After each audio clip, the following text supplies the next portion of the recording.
Bienvenue dans cette chambre haute de la Maison Bleu Ciel. Je vous propose une heure bleu ciel sous le signe du silence. Non pas que je ne vais pas parler, non pas qu'on va pas parler, mais on va parler du silence et on va expérimenter le silence. Peu importe d'où vous veniez, ce que vous croyez, ce que vous doutez, ce que vous espérez, peu importe d'où vous venez, ce que vous avez vécu ces derniers temps. Vous êtes les bienvenus tels que vous êtes, avec vos joies, vos fatigues, vos blessures peut-être et vos instants de lumière. Aujourd'hui, on va parler du silence et on va se laisser guider par un évangile tel qu'il est relu et approfondi par Jean-Yves Leloup au cours d'une retraite que beaucoup d'entre nous ont vécu il y a 2 semaines, 3 semaines, à l'ancienne chartreuse de Pierre Châtel. Nous étions nombreux, en tout cas, à vivre ensemble cette retraite où il était question de silence, justement, euh, d'un lieu de silence que Jean-Yves Leloup appelle le sigillium ou sigillium, un espace intérieur, inviolable, au cœur de chacun, où la conscience peut s'apaiser et où la source peut se donner. Et nous allons découvrir que même quand tout bouge autour de nous, quand c'est même parfois le chaos, eh bien, nous ne cessons de pouvoir être aimés à partir de ce lieu de silence. Voilà ce que je vous propose de développer tout à l'heure. Euh, Vous le savez, une heure bleu ciel, c'est pas une conférence, mais c'est surtout une expérience. On n'est pas là forcément pour tout comprendre, mais plutôt pour nous laisser toucher, hein, pour entrer dans le silence, pour entrer dans les chants, pour entrer dans ce qui se dit à l'intérieur de moi, peut-être au-delà des paroles, comment ça résiste, comment ça vibre, comment ça parle au-dedans de moi. Donc, chacun, chacune puisse vivre ce temps comme un temps pour soi, à son rythme, et se laisser rejoindre déjà par cette parole de cette source qui ne cesse de nous aimer. Alors, je vous invite donc à un temps de méditation qui sera suivi d'un long silence. Et pour cela, je vous invite à nous installer confortablement dans une posture qui soit à la fois simple, stable et sans tension.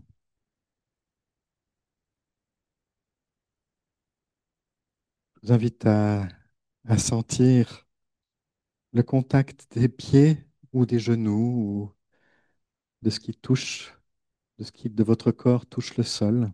Et sentir ce contact avec le sol.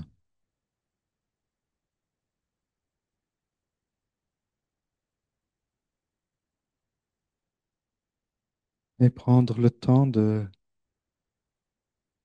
descendre dans la présence au corps.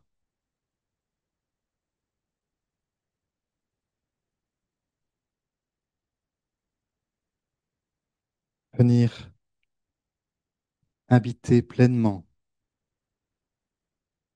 ce corps que l'on est. Ce corps qui nous donne vie.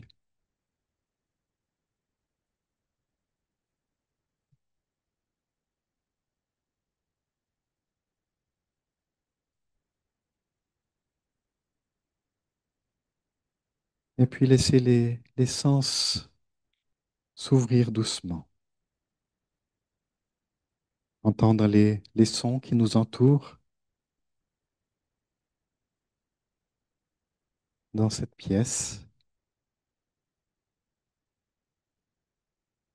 Et plus loin,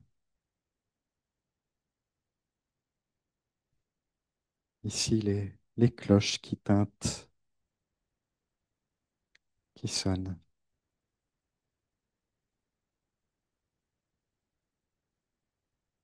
Sentir aussi la température de l'air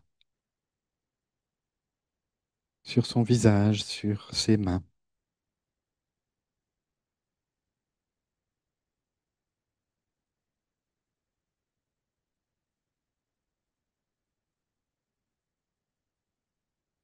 Goûter la saveur de cet instant tel qu'il est.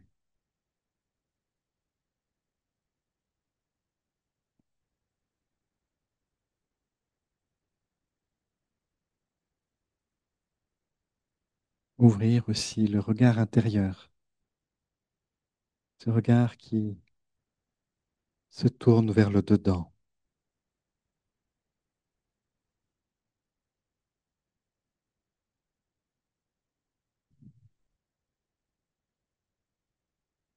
Et puis accueillir les pensées, aussi les sensations, les émotions. Laisser tout apparaître et les laisser passer. Même si ça arrive dans un ordre dispersé. Ne pas chercher à repousser, juste les accueillir avec bienveillance.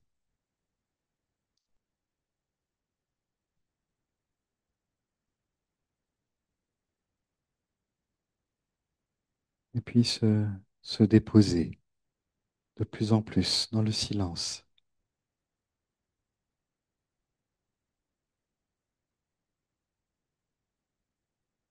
Sentir comme mon être peut se calmer,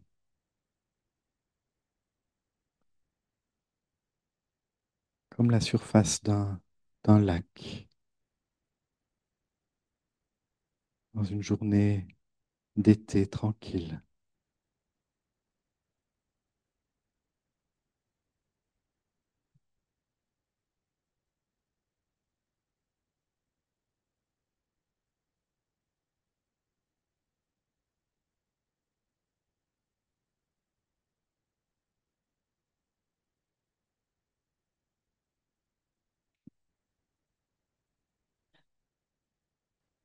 Et puis dans ce silence qui se creuse, revenir à la respiration,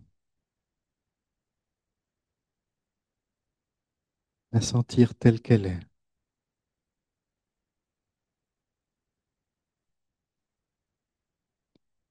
Et à chaque inspiration, sentir le souffle, l'air entrer comme une caresse intérieure,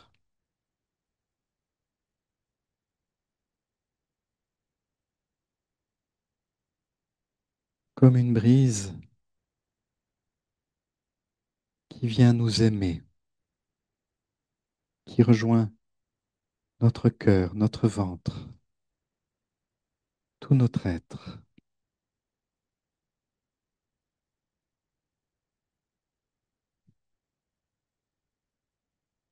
Et à l'expire, sentir comme ce souffle repart aussi comme une caresse intérieure.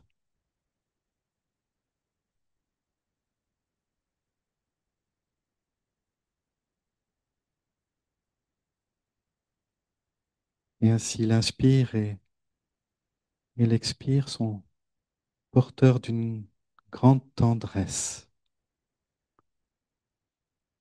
pour tout mon être. Une tendresse qui vient d'un au-delà de tout.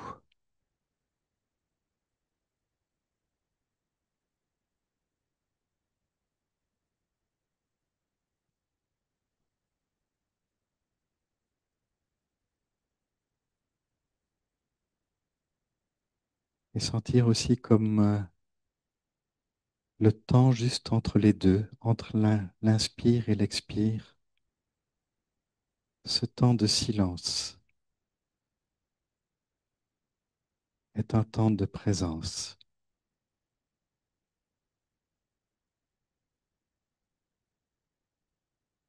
qui ne cesse de nous aimer.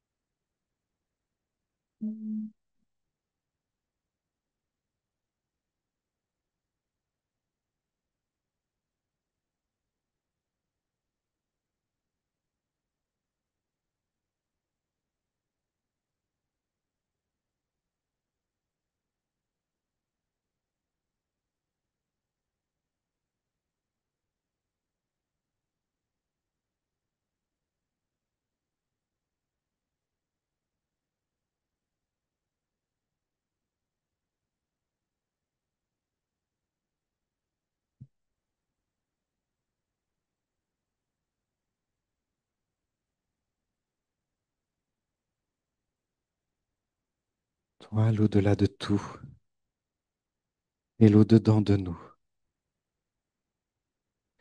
Toi, source silencieuse et vivante,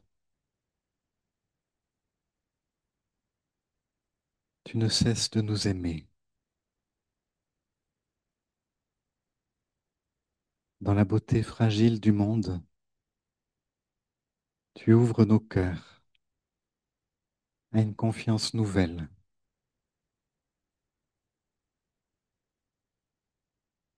Et notre simple être là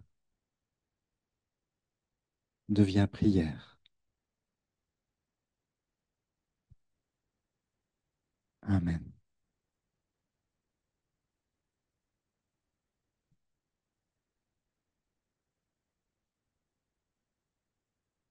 Cette source qui ne cesse de nous aimer.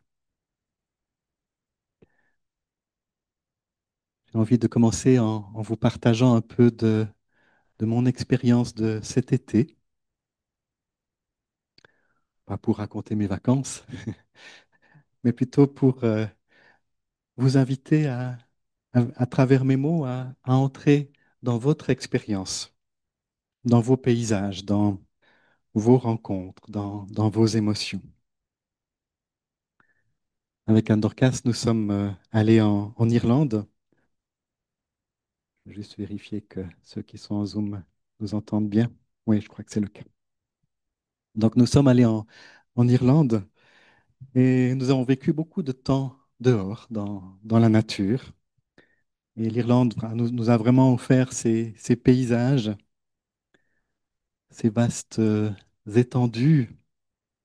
Peut-être que vous les connaissez, ces étendues, par exemple, du Connemara, qui sont baignées d'une lumière toute particulière, des falaises avec la mer qui se fracasse contre les rochers, les collines qui sont couvertes de bruyères, toutes en fleurs, et puis des ciels immenses, parfois gris, parfois pluvieux, mais aussi quand même de temps en temps ensoleillés, bleu ciel. Et puis, à chaque détour, il y avait un nouveau paysage qui s'ouvrait devant nous. Et on a vraiment goûté à ce qui se donnait à nous, euh, ces montagnes aussi, ou ces lacs très tranquilles, les phoques évidemment, qui sont assez présents en Irlande, les vols des goélands, des fous de bassin qui étaient omniprésents, portés par le vent, et bien d'autres choses encore qui ont été vraiment comme des instants de grâce, gratuits, imprévisibles. On ne savait pas du tout ce qu'on allait voir un petit peu plus loin. Et pourtant, au cœur de ces instants de grâce, eh bien, le monde m'a rejoint aussi. On a toujours un élément comme ça avec nous qui nous connecte quand même à l'actualité et au reste du monde. Et il y avait une question en moi qui revenait souvent. Est-ce que c'est possible, au fond, de goûter à tout cela tranquillement, alors que dans le même temps, il y a tellement de personnes qui souffrent, qui vivent même des enfers, Comment est-ce qu'on peut rester dans la beauté de ces paysages quand on sait qu'au même moment, il y en a tellement d'autres qui vivent des guerres interminables, qui affrontent même la faim et la soif, utilisées comme des armes de guerre, qui sont contraints de fuir des terres qui deviennent inhabitables. Comment on peut être tranquille aussi quand il y a des zones de notre monde qui souffrent de sécheresse et de chaleur extrême, alors que nous, ça allait. Comment, au fond, tenir ensemble ces moments de grâce et cette conscience du chaos de notre monde. Et personnellement, je ne pouvais pas faire comme si tout allait bien, comme si la colère, la frustration qui traversent nos sociétés n'existaient pas, comme si des peuples entiers n'étaient pas en conflit, comme s'il y avait tellement de discours, comme s'il n'y avait pas tous ces discours, au fond, qu'on entend aussi de nouveau, de haine et de stigmatisation, qu'on croyait révolus et qui reviennent. Et puis face à tout cela, ben, au fond, j'avais deux tentations qu'on peut avoir tous, je pense, euh, dans ces moments-là. La première, c'est fermer les yeux, fermer les oreilles, détourner le regard, continuer de profiter comme si de rien n'était.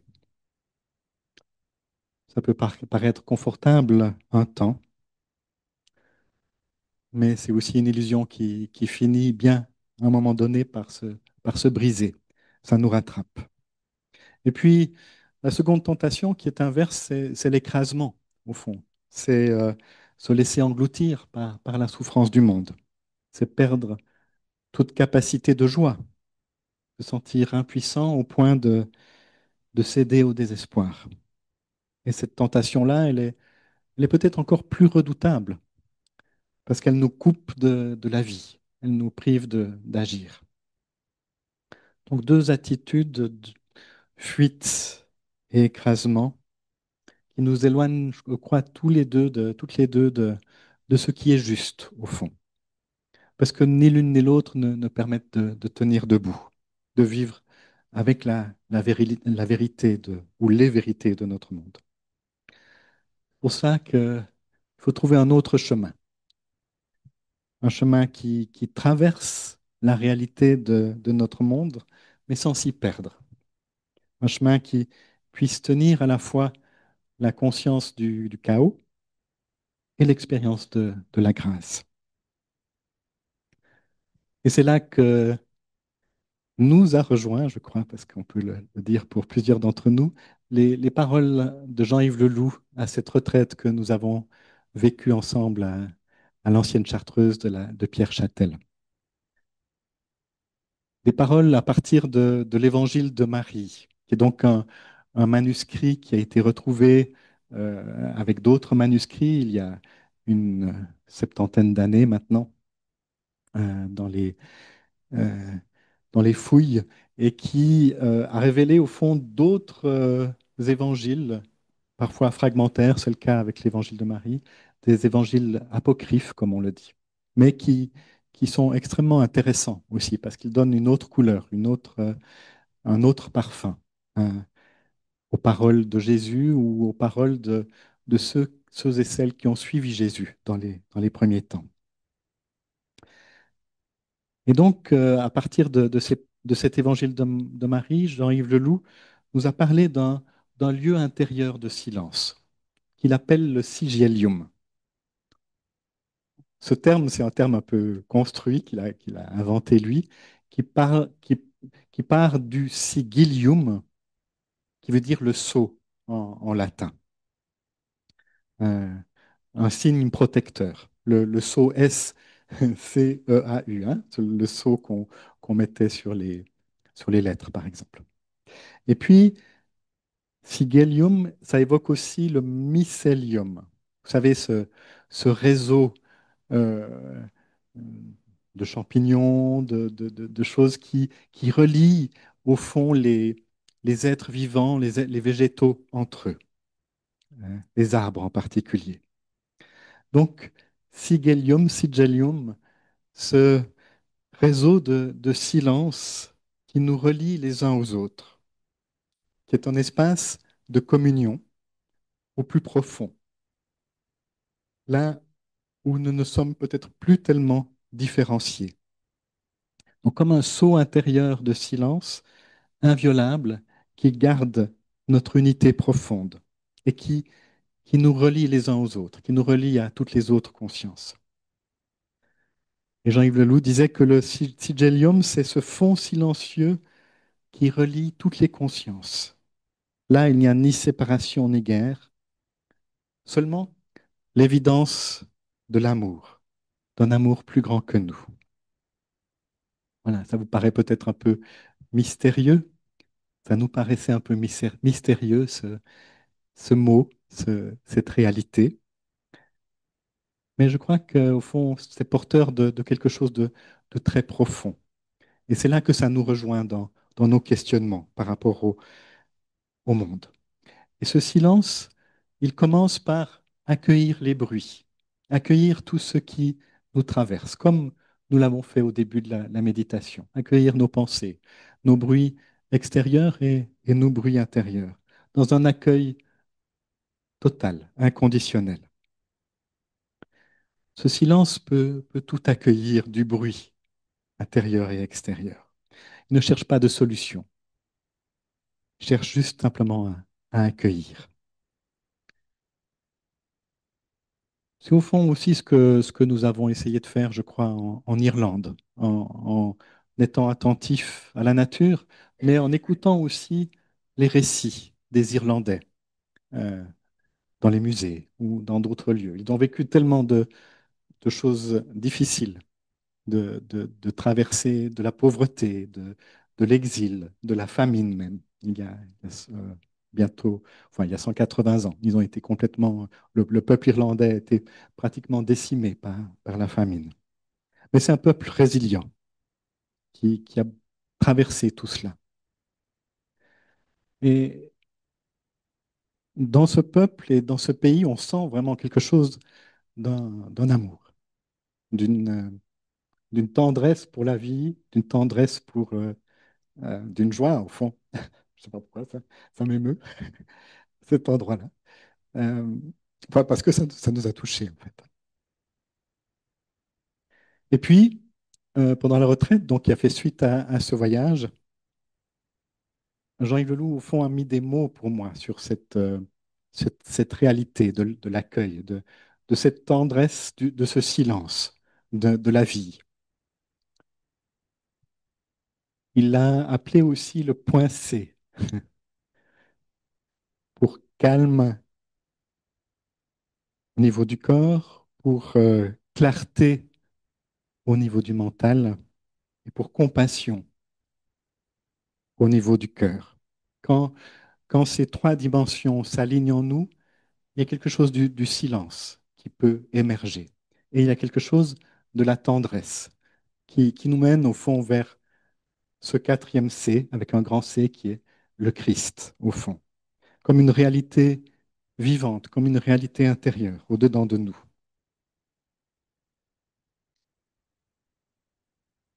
Donc, descendre dans ce silence qui ne cesse de nous aimer. C'est pas un silence de vide, c'est pas un silence d'absence. Au contraire, c'est un silence vivant, un espace de profondeur habitée. Et descendre vers ce silence intérieur, vers ce point C, au-dedans de nous, c'est vivre au fond un changement de conscience au-dedans de nous. C'est quitter le niveau de conscience des réactions premières, de cette attention que nous avons de ce qui se passe autour de nous et au-delà de nous, pour aller en profondeur et recevoir quelque chose d'une autre réalité au-dedans de nous. C'est quitter le plan au fond de nos réactions immédiates, de nos colères, de nos peurs, pour entrer dans un espace plus vaste, plus serein, plus pacifié, où il y a comme la conscience qui se dilate. Christiane Singer, que vous connaissiez peut-être, disait ceci, le silence n'est pas absence, il est présence. Présence immense qui attend d'être reconnue. Un lieu où le temps lui-même semble se reposer. C'est là que nous rejoignons l'évangile de Marie, en fait, hein, avec cette parole, ou plutôt cette phrase que je vous ai mis là. Désormais, je vais vers le repos où le temps se repose dans l'éternité du temps. Je vais au silence. On a l'impression qu'au fond, elle avait expérimenté quelque chose de ce lieu, du silence en elle, où le temps lui-même semble se reposer.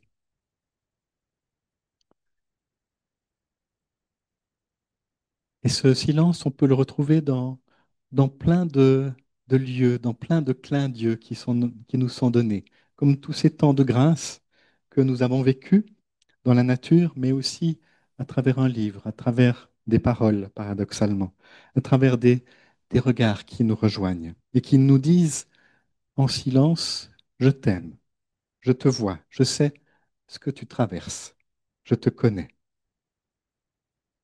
C'est cela, l'expérience de ce silence qui est toujours offert, qui nous enveloppe. Christian Bobin en parlait aussi. Il disait, le silence n'est pas vide, il est plein d'un amour qui ne demande qu'à naître. Descendre vers ce silence, c'est un chemin. Et l'évangile de Marie le décrit aussi en parlant de toutes sortes de climats intérieurs qu'elle doit traverser avant ou en descendant vers ce silence. Elle parle de la colère, de la convoitise, de l'ignorance, de la jalousie, des forces qui sont là aussi et qui nous oppressent, qui nous dispersent, qui nous enferment parfois. Mais peu à peu, elles peuvent être traversées et se dissoudre. Et le repos faire son œuvre en nous. Et finalement, elle peut dire dans son évangile, celui est mort, ma convoitise s'est apaisée, je suis délivré de mon ignorance, je suis sorti du monde grâce à un autre monde. Et pour moi, ce monde-là, c'est le monde du silence. Je suis sorti du monde, de l'agitation du monde, grâce à l'expérience d'un autre monde intérieur. Et en faisant ce travail de descente vers le silence, nous apaisons non seulement notre être, notre réalité, mais nous apaisons aussi déjà un peu le monde entier. Comme le disait un moine du mont Athos, que Jean-Yves Leloup a aussi cité, qui était en méditation, en prière toute la journée, et à qui on demandait ce qu'il faisait pour le monde. Il répondait, je mets de l'ordre dans l'univers par sa méditation. Donc cette descente vers la source du silence nous aide à ne pas tomber dans ces pièges, dans ces tentations dont je parlais au début, ces pièges du désespoir quand nous pensons qu'il n'y a plus d'issue, ou ce piège de la résignation ou de l'indifférence où on dit ben, finalement, mieux vaut ne pas trop regarder, ou encore le cynisme, ça ne me concerne pas.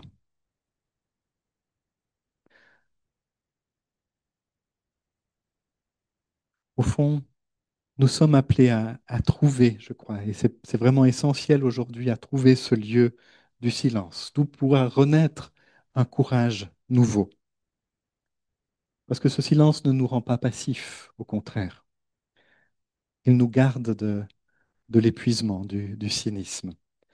Et de ce silence de ce sentiment, de se sentir aimé à cet endroit-là, peut jaillir la force à nouveau de parler quand il le faut, de résister quand c'est nécessaire, de poser des gestes justes et concrets, de rester fidèle au fond à notre dignité humaine. Et j'ai compris qu'au fond, les moments d'émerveillement que nous avons vécus cet été n'étaient pas une fuite, n'étaient pas là pour me détourner du monde, mais plutôt pour me remettre dans la mémoire vivante de ce silence, de cet amour qui, qui m'aime comme il nous aime chacun et chacune d'entre nous. Au fond, ces moments, c'était comme des traces intérieures de lumière laissées dans mon être pour que je puisse, au fond, être témoin à mon tour de la vie et de la vie qui continue, de la vie qui doit être vécue. Donc, oui, ne plus faire comme si tout ça n'existe pas, c'est accepter au fond de, de voir la dureté du moment présent, mais sans s'y engloutir. C'est accueillir la beauté, les dons, la grâce sans culpabilité. Et c'est laisser unir en soi, laisser le silence unir en soi ces deux extrêmes, la grâce et le chaos, pour que quelque chose en nous reste stable et relié. Et je crois que c'est vraiment à partir de là que pourra renaître une paix. Une paix qui n'est pas naïve, qui n'est pas résignée, mais une paix qui est vraiment vivante et habitée. Une paix qui est capable d'éclairer et de porter même le chaos de notre monde. Je vous invite à accueillir avec moi cette bénédiction qui nous vient au-delà de tout et de l'au-dedans de nous.